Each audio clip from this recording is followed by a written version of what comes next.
Ar pastebėjai, kad kurdamas savo veiklą, verslą, susiduri su pasikartojančiais ciklais, kurie jaučiasi lyg eitum 2 žingsnius į priekį ir 1 žingsnį atgal?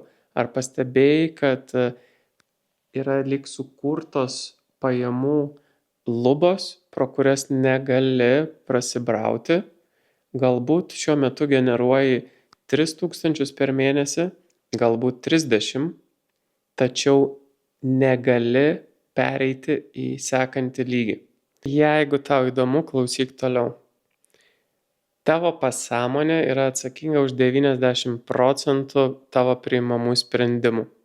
Tavo sąmoniai lieka 10. Sąmoningai tu nori plėstis, tu nori auginti pajamas, tu nori auginti ir statyti verslo struktūras, tu nori pasitarnauti žmonėm.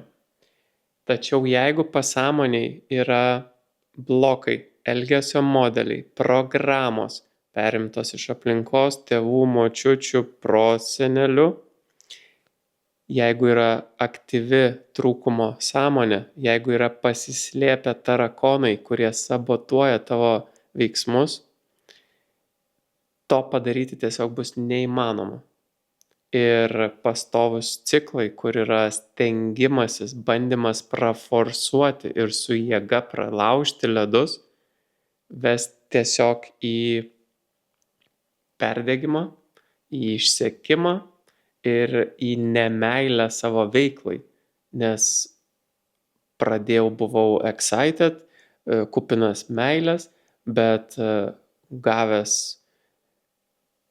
tos pačius ciklus, su kuriais nesugebėjau susitvarkyti, patyriau energijos nuotėkį ir net nebenoriu toliau judėti į priekį.